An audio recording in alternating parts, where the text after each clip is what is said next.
SRK Knowledge Foundation presents Santokba Humanitarian Awards 2026. Across India, there are individuals whose work transforms lives, strengthens communities, and creates lasting social impact. Today, we are here to celebrate those change makers and the power of service that drives them. Hello, and a very warm welcome to SRK Knowledge Foundation presents Santokba Humanitarian Awards. For years, the SRK Knowledge Foundation has worked to create meaningful impact through initiatives in education, healthcare, skill development, community welfare, and social empowerment. Guided by the belief that success carries with it a responsibility to give back, the foundation has remained committed to improving lives and creating opportunities for those who need them the most. From humble beginnings in rural Gujarat to building Sri Ramakrishna Exports into a global diamond powerhouse, Govind Dholakia's journey has been guided by a belief in giving back. Over 6 decades, SRK Exports has grown into a value-driven enterprise with more than 9,000 family members, while setting global benchmarks as world's first net zero certified natural diamond crafting company.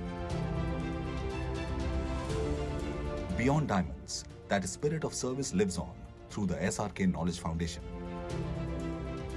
The group's philanthropic arm, which has touched over 8.3 million lives through initiatives across education, healthcare, and social development.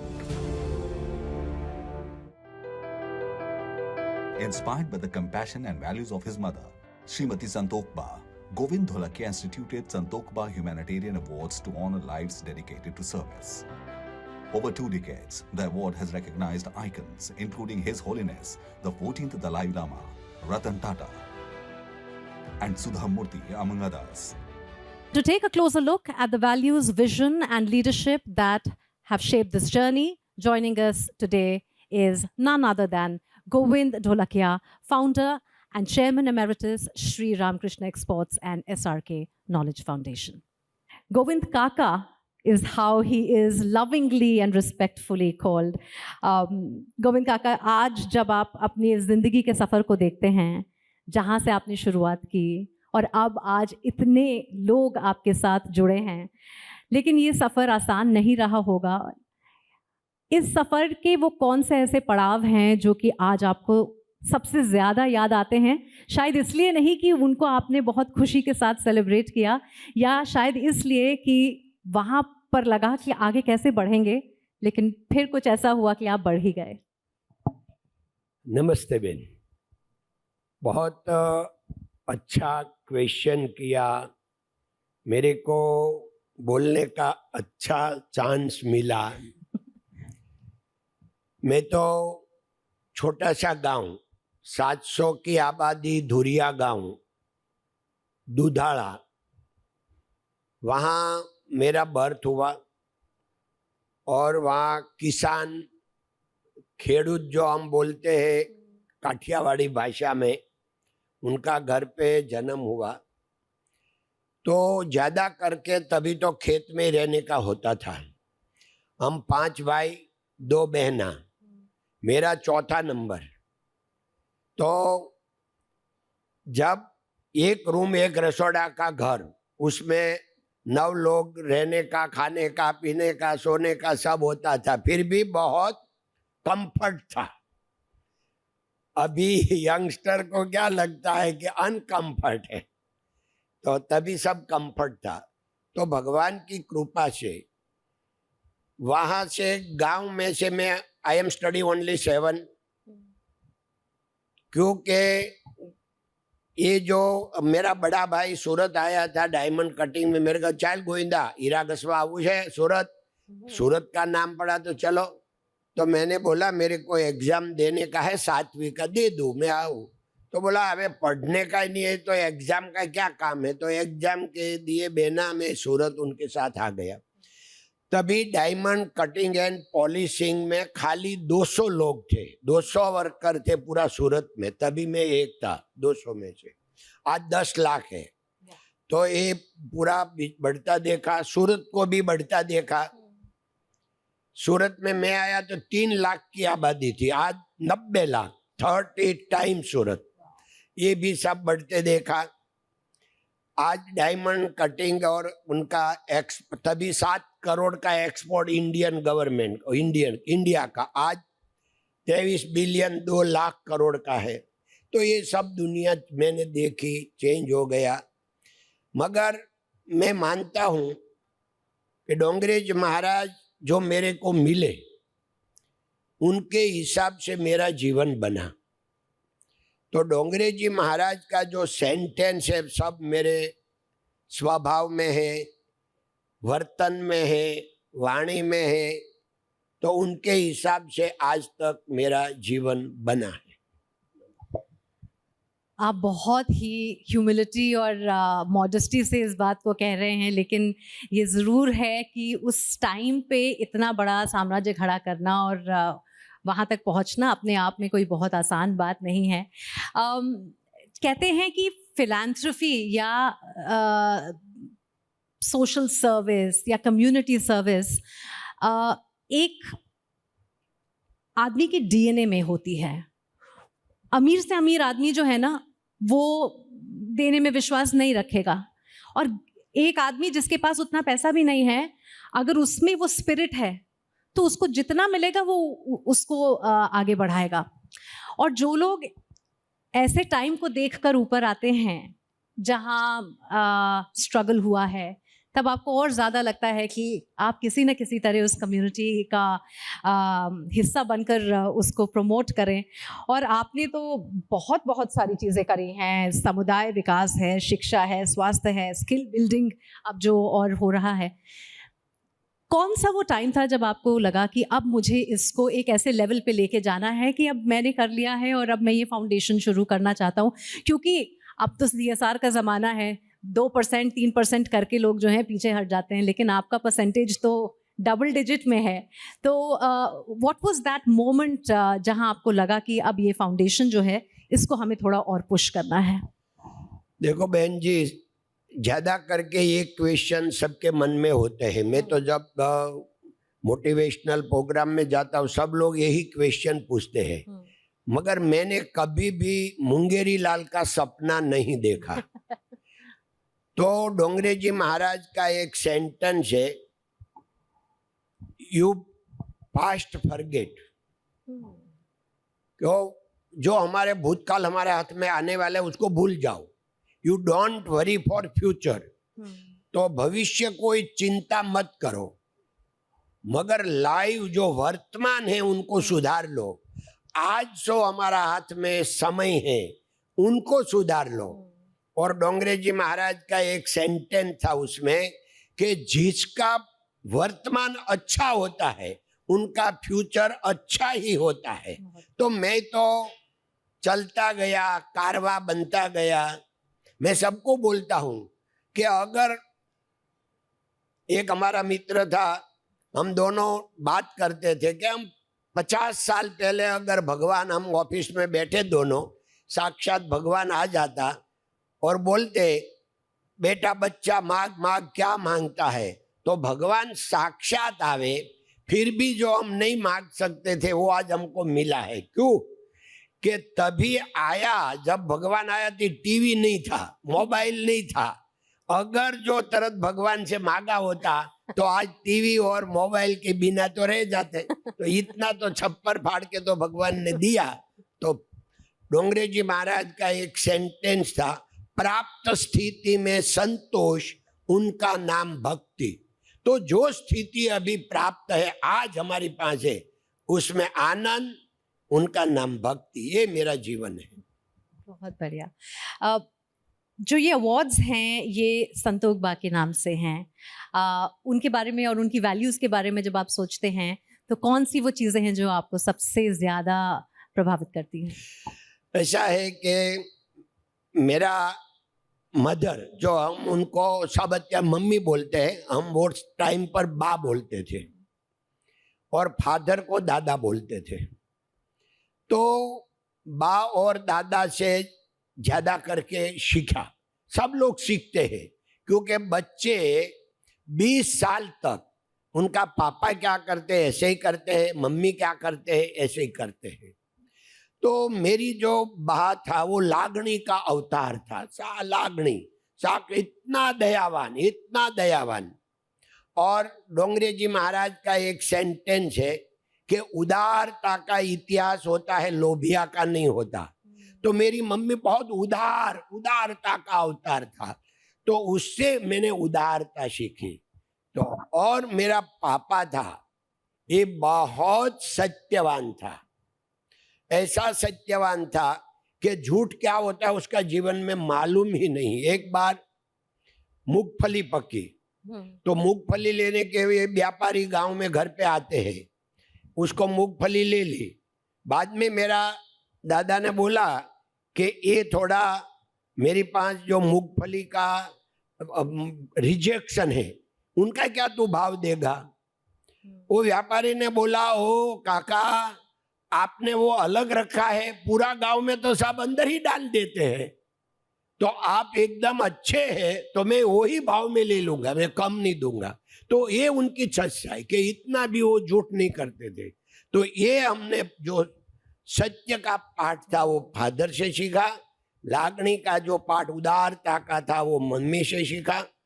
तो मेरा जो बा था उनको ये बहुत था, मेरी को एक दिन पूछती थी કે ગોવિંદા હાચું કહેજે તું કેટલું કમાણો આ દિવાળીએ, આ વર્ષે કેટલું કમાણો? તો મેં કીધું બા लाख मोटा के करोड़? तो कि ये मने काई खबर न पड़ी, मेरे को वो कुछ मालूम नहीं कि लाख बड़ा या करोड़ बड़ा। तो मैंने बोला आप बा मैं आपको कैसे समझाऊं मैं कितना कमाया? फिर मैंने उनको बोला कि आप जो ये रूम में अभी सोया है, ये रूम अगर 100 की नोट लेके पूरा रूम भर दे, इतना मैं कमाया। इतना खुश हो गई। तो अच्छा हाचू कैसो? हाचू मैं कीधु एकदम हाचू। तो कहता हाश आ मारू दिल ठहरु, हाश हे भगवान, बस इतना भोला भोला था। लाख करोड़ में कोई मालूम नहीं था उनको। आज 20 साल हो गए हैं इस अवार्ड को, और इतने सारे लोगों को आपने सपोर्ट किया है, इतने सारे लोगों की कहानियां जो हैं वो लोगों के सामने आप लाए हैं। इस अवार्ड को आप कैसे देखते हैं? क्योंकि आप इससे पहले भी काम कर रहे थे, लेकिन जब अवार्ड आपने शुरू किया तो उसका एक अलग सुख रहा होगा।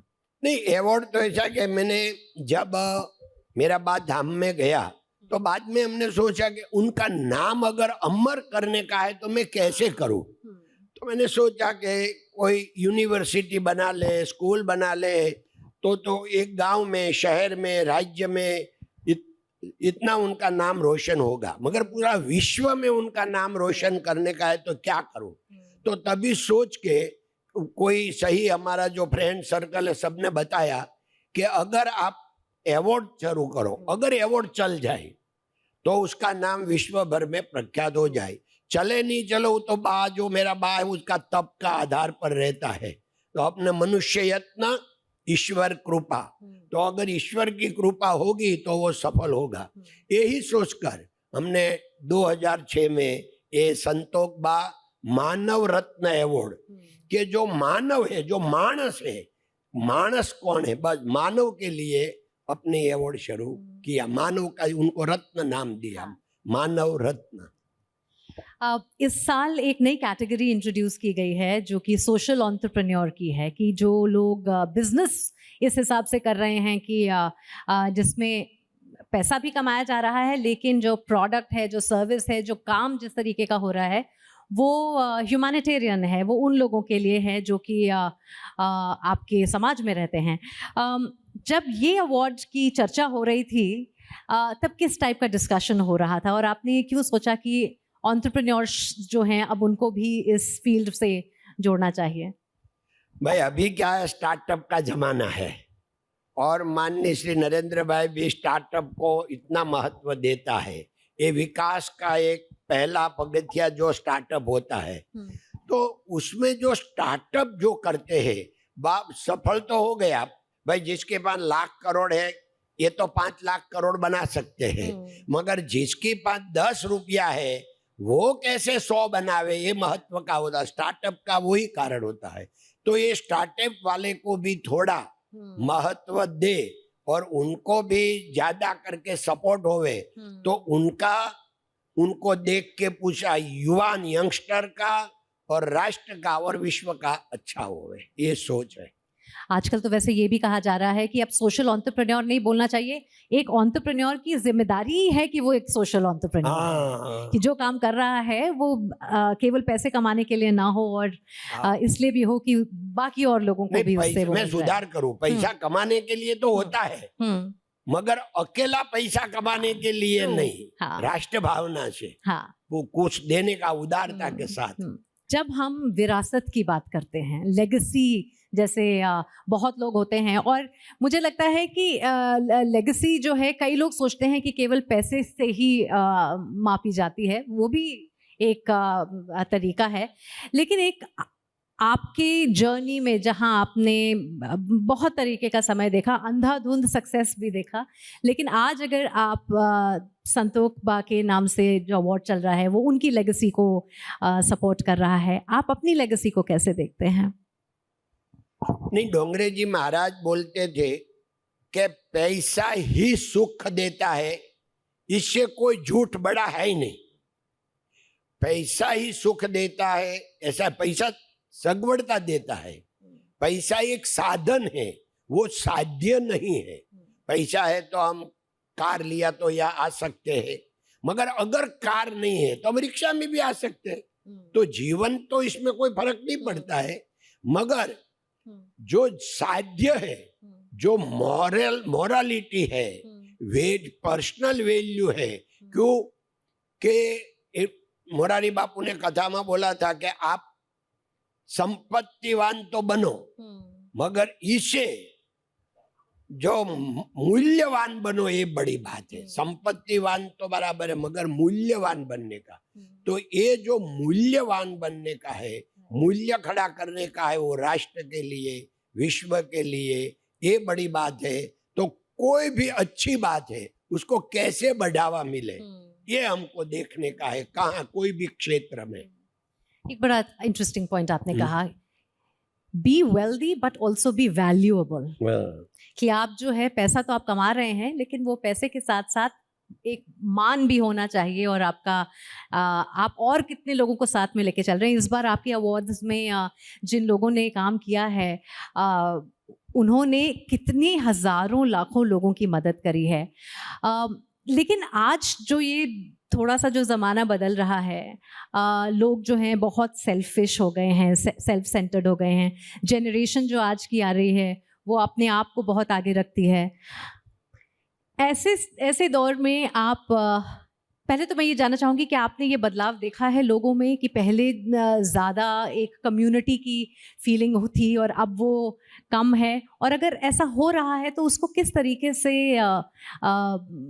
बड़े बुजुर्ग हुए या जो लोग लीड कर रहे हैं वो एक चेंज ला सकते हैं? पहला तो आपने बोला कि पैसा आया तो मान मिलता है, ये नहीं मान मिले वो बड़ा है, पैसा बड़ा। पैसा आया तो मान तो मिलेगा, मगर मान बहुत महत्व का नहीं है, सेटिस्फैक्शन महत्व के। हमारा हृदय क्या बोलता है, तो satisfaction is must be important.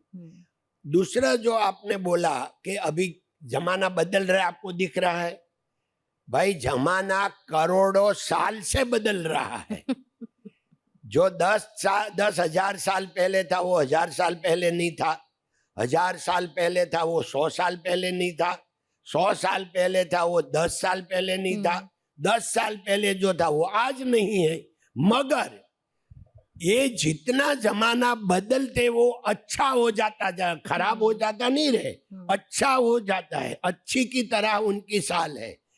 हम अभी जो यंगस्टर है वो कोई बिगड़ गया नहीं है, ये यंगस्टर हमारे से अच्छा है, उनको अपॉर्चुनिटी अच्छी मिली है। मगर यंगस्टर को इतना ख्याल रखने का है कि ये अपॉर्चुनिटी मिली है उसको झटपी ले, मगर ये जो हमको सब इंफ्रास्ट्रक्चर मिला है, हम कंफर्ट जोन में आ गए हैं, इसलिए बेफाम नहीं बनने का, उसको समझकर उसका आधार पर आगे बढ़ने का। क्योंकि पहले से अभी सबकी 5 बुद्धि भी बड़ी हुई, एजुकेशन भी बड़ा हुआ। और डोंगरे जी महाराज का एक सिद्धांत है कि बुद्धि कोरी होती है, विनाश वाली नहीं। हृदय विनाश वाला होता है, हृदय में लागणी होता है। तो बुद्धि तो महत्व की है, बुद्धि से विवेक आता है, विवेक से जीवन जीने का है, मगर उसमें लागणी का विनाश डालने का है। ये भूल जाते हैं तो यंगस्टर खत्म हो जाते हैं। अगर उसमें विनाश आ गई, लागणी आ गई, दया आ गई, करुणा आ गई, सत्य आ गया, मॉरल वैल्यू आ गया, तो ये बहुत आगे ले निकलता है हमारे से। वैसे तो आपने मेरे इस सवाल का जवाब जो है, जो मैं पूछने जा रही हूँ, वो काफ़ी हद तक दे दिया, लेकिन मैं ये अलग से आपसे इसलिए पूछना चाह रही हूँ क्योंकि बहुत सारे लोग होते हैं जो आपको देखते हैं और फिर कहते हैं कि इनकी जर्नी से मैं क्या सीख सकती हूँ या क्या सीख सकता हूँ, लेकिन इन्होंने अपनी जर्नी से भी क्या सीखा इतने साल की, और वो कौन सी 4-5 ऐसी वैल्यूज़ हैं जिनके साथ आप चले और आपने ये कहा कि इसका साथ नहीं छोड़ना है, चाहे समय अच्छा हो या बुरा हो, और शायद बुरा वक्त जो है वो भी निकल जाएगा। क्योंकि आजकल फेलियर भी होता है और लोग जो है बहुत जल्दी गिव अप कर देते हैं। कोई नई चीज़ शुरू कर रहे हैं और ज़रा सा फेलियर हो गया तो आगे बढ़ने में फिर समस्या होती है। क्या माइंडसेट ऐसा होना चाहिए जो कि इस थॉट प्रोसेस को आगे ले जाए? बहन जी, आपने बोला कि भाई आपका जो जर्नी है दूसरे का जर्नी है, लोग पहचानते हैं, पढ़ते हैं, उसको वो ऐसे बनते हैं।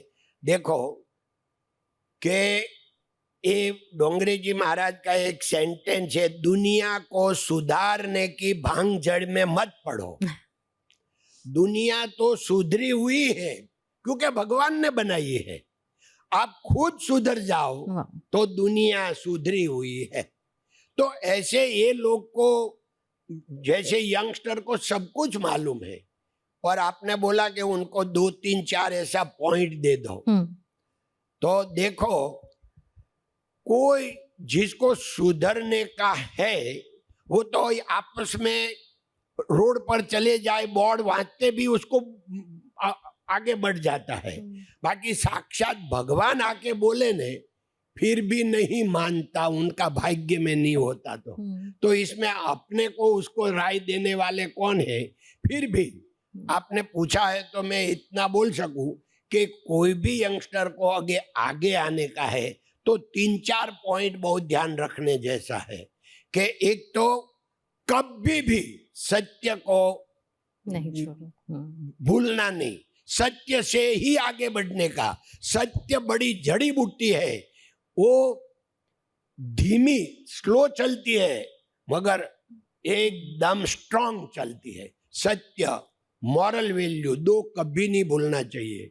दूसरी बात है, कोई भी काम करो उसमें खुद का स्किल होना चाहिए, खुद का स्किल।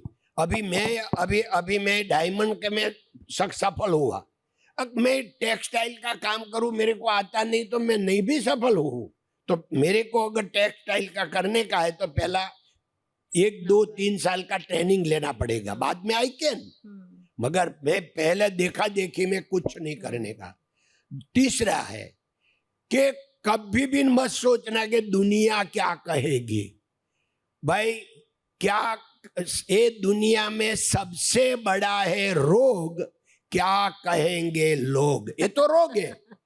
कभी नहीं सोचने का अरे भाई दुनिया जग मारे, में तो मेरे को जो पसंद है यही काम मैं ही करूंगा, ये अपने को रखने का है। तो ये जो काम करेगा, और हमने 5-6 साल फैक्ट्री में काम किया सूरत आके, एवरी डे 14 आवर्स। सुबह 6 बजे फैक्ट्री शुरू होती थी, रात को 8 बजे बंद होती थी। मैं अकेला नहीं, तभी जितना सूरत में फैक्ट्री थी सबका यही टाइम था। फिर भी कितना हैप्पीनेस, क्यों कि गांव में 14 घंटा खेत में काम करते आए थे, वहाँ सनलाइट में 43 डिग्री में काम करने का था, यहाँ ऊपर छत थी। इसलिए हमारा कंपनी का एक सेंटेंस है, प्रॉब्लम इज प्रोग्रेस। ये मेरा हृदय से निकला हुआ कि अगर प्रॉब्लम जो गांव में नहीं होता तो मैं यहाँ 14 घंटा काम नहीं करता, 14 घंटा काम नहीं करता तो मैं आगे नहीं बढ़ता. तो problem is progress. Wonderful. Truth, transparency, expertise in what you're doing, then not worrying about what the world is saying, and of course being grateful. और अगर आपके पास में कोई समस्या आई है तो वो इसीलिए आई है कि आपको उसके हल से ना सिर्फ लेसन्स मिलेंगे बल्कि आपको आगे बढ़ने का भी मौका मिलेगा. चलते चलते एक सवाल मैं ज़रूर पूछना चाहूँगी. उस टाइम पे 14 घंटे काम करते थे, आजकल आपकी दिनचर्या क्या है? देखो, काम करने से कितना करे कैसा करे महत्व का नहीं है, उनका स्किल क्या है, सोच क्या है. सोच बदलनी चाहिए. दुनिया बदलनी है तो सोच बदलने का है. तो 14 घंटा आज काम करे, जो भी करे उनका अच्छा ही होगा, नहीं करे तो उनका भाग्य.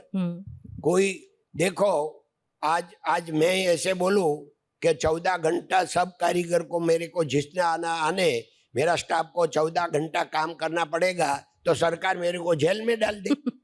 तो ये कोई लॉ से नहीं हो सकता, कोई कायदा से नहीं हो सकता. अपने लिए 14 घंटा काम करने का अपने लिए करने का है. तो अपने लिए जो करने का है तो सफल ही होगा. और अगर किसी भी स्टार्टअप वाले 14 घंटा से कोई काम करता नहीं होगा और 14 घंटा अगर स्टार्टअप में काम जो नहीं करते होंगे वो सफल भी नहीं होंगे. Thank you so much Govind ji हमसे बात करने के लिए. And this was a master class in itself. और बहुत बहुत शुक्रिया इसके हमसे बात करने के लिए, और न सिर्फ आपके इस काम के लिए बल्कि इस अवार्ड्स के लिए भी जो कि इतने सारे लोगों को एक प्लेटफॉर्म देता है अपनी बात और ज़्यादा आगे पहुंचाने के लिए, अपने काम को और ज़्यादा पहुंचाने के लिए. थैंक यू मुग्धा बहन और सबको थैंक यू, धन्यवाद. जय हिंद, जय भारत, नमस्ते. Thank you. SRK Knowledge Foundation presents Santokba Humanitarian Awards 2026.